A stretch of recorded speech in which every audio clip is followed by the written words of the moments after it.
Well, if you like HBAR, you surely know who Leemon Baird is. He is the founder of Hedera HBAR. Really smart guy, and he had been working with John Allen Woods when he was at Algorand to start the DREC Alliance. So a lot of reasons to like Leemon Baird. Very smart guy. But here he talks about Hashgraph and its sustainability, its carbon negative footprint, which is true of both Hedera and Algorand. But Hedera's transactions are even lower in energy usage than Algorand, which surprised me when I first learned that. Let's see what he had to say to the BBC talking about crypto's environmental cost. Thank you so much for joining us, Leemon. It's by Leemon Baird, the inventor of the Hashgraph algorithm. He's also co-founder and chief scientist at Hedera. Thank you so much for joining us, Leemon. It's so good to have you on the program. Let me ask you, first of all, in the simplest way possible, for those watching at home who are thinking, what are we talking about?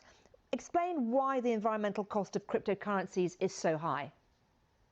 So it's great that Bitcoin gives people the ability to have a decentralized money that they can spend without banks or anyone else in between, but it uses a lot of electricity, more than all of Ireland every year.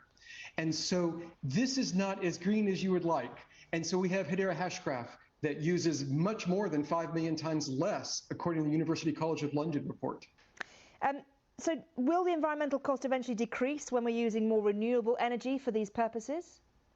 No, because you're using renewable energies that could have been used for something else. The best kind of energy usage is the energy you don't use. And so by using a lot less, that is greener. How do we get the electricity grid to the point where it's able to cope with the demand, as obviously as we're seeing more and more, society becomes more cashless? Yes, a big part of that is to have people, say, put solar panels in their house and have the ability to sell it back. And so on top of Hedera, not only are we using very little, we have markets so that the panel on your house, you can sell the energy from it to other people, sell the carbon credits to other people, and bind them together and create markets. And there are markets being built on top of Hedera Hashgraph to trade energy and carbon credits. How do you think blockchain can be used to build decentralized power grids going forward?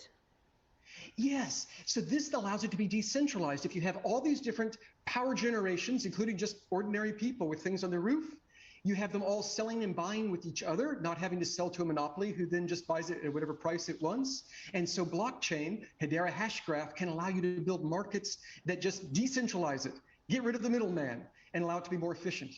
I think a lot of people don't realize that every coin doesn't work like Bitcoin. I know a lot of you guys do. I know people who are really into crypto understand that very few operate on proof of work anymore, and most aren't mined through electricity. They're mined through staking, making them much more greener. But the average person doesn't really understand that. This is one of the reasons why I like Hedera, why I like Algorand, and some of these other newer layer ones. They're just more efficient. They work well, and yeah, I think he's totally spot on. You know, it's fine for Bitcoin to be what it is, but I think newer chains that are actually used for payments are going to be stuff like Hedera, Algorand, XRP, that kind of thing.